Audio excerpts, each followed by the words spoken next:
Hello friends, आज मैं फिर आई हूँ न्यू ब्लॉग लेके और एक नई मन की बात लेके। तो फ्रेंड्स, आज की जो मेरी नई मन की बात वो इस तरीके से है। आज मेरे मन में कई तरह के थॉट आ रहे थे कि हम लोग कई बार क्या करते हैं, कमजोर लोगों को ना अनदेखा कर देते हैं।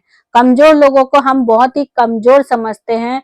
हमें ये लगता है वो कमजोर व्यक्ति किसी काम का नहीं है, वो बेकार व्यक्ति है। या कोई अंधा हो या लंगड़ा हो, चाहे कोई भी हो, वो बेकार व्यक्ति है। तो इसी रिलेटेड मैं आपको एक अच्छी से एक कहानी मैं आप लोगों को सुनाऊंगी। तो फ्रेंड्स, दो भाई थे जिनके जमीन जायदाद थी बहुत बड़ी बड़ी, और वो लोग अपने जीवन में बहुत सुखी से रहते थे। एक भाई अंधा था और एक भाई जो था बहुत ही स्वस्थ था। वो और जो अंधा भाई था, और दोनों में मतलब बहुत ही प्यार था। दोनों बहुत ही आपस में खेलते थे, अपने एक साथ खाना वाना खाते थे और काम वाम करके घर में आते थे। और उनका कोई मतलब मम्मी या पापा कोई भी नहीं था, बस दोनों भाई अकेले वो रहते थे, अपना जमीन जायदाद संभालते थे और अपना अपने जीवन अपना अच्छे से व्यतीत कर रहे थे। तो इतने में बड़ा वाला जो भाई था, जो मतलब पूरी तरह से स्वस्थ था, तो वो बड़ा वाला भाई ने शादी कर लिया। जब उन्होंने शादी कर ली तो उनकी बीवी आई। सबसे पहले मतलब पहले तो शुरुआत में सब कुछ ही अच्छा रहा। नई नई बीवी आई थी, घर संभालती थी, वो सारा सब कुछ ही सही रहा। अब 2-4 महीना जब बीत जाता है तो उसकी बीवी का जो है रवैया थोड़ा सा चेंज होता है। उसकी बीवी ये कहती है कि एक बात बताओ मुझे। एक दिन वो अपने पति से बोलती है, तुम इतना परिश्रम करते हो, तुम इतना मेहनत करते हो, मैं घर में यहाँ पूरे दिन मेहनत करती हूँ, और तुम्हारा जो अंधा भाई है वो कुछ करता नहीं है, वो बस एक कोने में बैठा रहता है और खाना खाता रहता है फ्री में। तो इस तरह से वो अपने पति को बोलती है। तो वो कहती है, देखो आज के बाद या तो मैं उसके लिए खाना बनाऊंगी या तो मैं ये घर संभालूंगी, मेरे बस का नहीं है। उसको बोलो अपना साइड हो जाए। उसको बोलो या तो उसको जमीन जायदाद दे दो, वो आधा जमीन जायदाद लेके साइड हो जाए, न वरना मैं अपने मायके चली जाऊंगी। वो इस तरह की शर्त अपने पति के पास रखती है कि उसको आधा जमीन जायदाद दे दो, क्योंकि मैं उसका खाना अब नहीं बना पाऊंगी, वो ऐसे फ्री में बैठ के खाएगा, मेरे से बर्दाश्त नहीं है। तो इस तरह की शर्त उसने अपने पति के सामने रखी। तो पति उसका सोचने लग गया कि क्या करूं। अब वो अपने बीवी को चुने कि अपने भाई को चुने, क्योंकि उसके सामने उसकी पूरी गृहस्थी पड़ी हुई थी। अब वो अपने भाई को भी नहीं छोड़ सकता था। तो उसने लास्ट में अपने बीवी को ही चुना। उसने कहा चलो ठीक है, जैसे उसकी बीवी बोलती वो ऐसा कर देगा। तो उसको उसने एक छोटा सा मतलब पूरी जमीन लेने के बाद, अच्छा इसमें भी मतलब उसकी बीवी ने गेम खेला कि ज्यादा से ज्यादा जमीन उसने अपना ले लिया, उसके पति और उसकी बीवी ने, और छोटा सा एक जमीन साइड में वो उसको अंधे को दे दिया। तो अंधे ने उसी जमीन पे अपना एक झोपड़ी सा बना के वो वहां पे रह रहा था अपने जमीन पे। और जितना बड़ा जमीन था उस बड़े जमीन में उन्होंने रस्सी टांग दिया कि आधा उसका उसका उधर और ये हमारा इधर, इस टाइप से। तो एक दिन क्या हुआ, जंगलों में एक हिरन भाग रहा था, हिरनी भाग रही थी। तो उसके पीछे राजा भाग रहा था उसे मारने के लिए, तीर और धनुष लेके।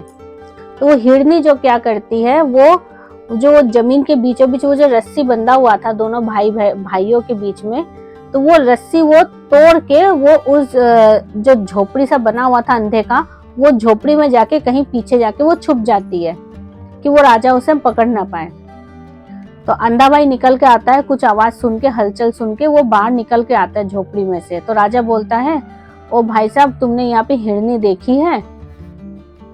तो वो कहता है, पता नहीं, हिरनी तो नहीं देखी है, बट आप उस हिरनी को मारना नहीं। उसने ऐसे बोला, पर आप इस हिरनी को मारना नहीं। तो राजा एकदम चौंक जाता है, क्यों, हिरनी क्यों नहीं मारूं मैं? कहता है, वो हिरनी ना प्रेग्नेंट है, इसलिए आप उसे मारना नहीं। राजा कहता है, तुम तो अंधे हो ना शायद? वो कहता है, हाँ, मुझे दिखाई नहीं देता है। कहता है, फिर तुम्हें कैसे पता चला?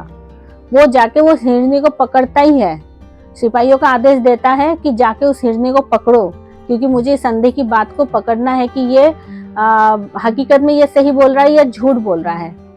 तो वो जब सिपाही जाके जब उस हिरनी को पकड़ के लाते हैं तो उस हिरनी की जांच होती है, तो पता चलता है वाकई में वो हिरनी जो है वो प्रेग्नेंट है। तो ये बात वो देख के ना वो ताज्जुब हो जाता है कि मैं आंखों से देख के उस हिरनी को नहीं पता लगा पा रहा हूँ कि वो प्रेग्नेंट है कि नहीं है। इस अंधे को कैसे पता चला कि वो प्रेग्नेंट है? तो उसने उस अंधे को अपने दरबार में बुलाया और बोला कि एक बात बताओ, मुझे नहीं पता चला, तुम्हें कैसे पता चला कि वो हिरनी प्रेग्नेंट है? अंधा डर जाता है। अंधा बोलता है कि देखिए, क्योंकि मेरी जो वहां की रस्सी थी, वो रस्सी वो तोड़ के वो हिरनी अंदर आई थी। ठीक है, आपने मुंह से बोला हिरनी है। ठीक है, अब रस्सी वो लाप के नहीं आ सकती थी, वो छलांग लगा के नहीं आ सकती थी, क्योंकि हिरनी जो है वो अपने बच्चे की रक्षा करने के लिए उसने छलांग नहीं लगाई थी रस्सी को, वो रस्सी तोड़ के अंदर आई थी। तो उससे मुझे पता चला कि वो प्रेग्नेंट होगी जरूर। अगर वो प्रेग्नेंट नहीं होती तो वो रस्सी लांग के आती। तो इस चीज से मुझे पता चला।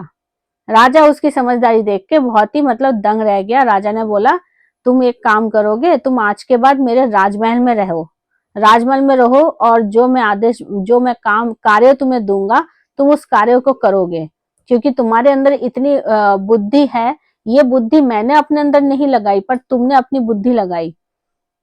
तो यही है फ्रेंड्स, जो आज की जो मेरी कहानी का जो लेसन है, यही है कि जो अंधा जो अपना दिमाग लगा सकता है, एक आंखों देखी इंसान उस दिमाग को नहीं लगा सका। तो यही है कि हम किसी कमजोर व्यक्ति को हमें कमजोर नहीं समझना चाहिए, उसका हमें देखभाल करना चाहिए। तो चलिए फ्रेंड्स, आज के लिए मुझे मेरा इतना ही है।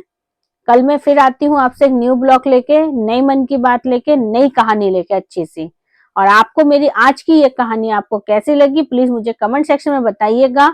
और मेरे चैनल को ज्यादा से ज्यादा लाइक कीजिए, सब्सक्राइब कीजिए। तो आज के लिए इतना ही है। Bye bye friends.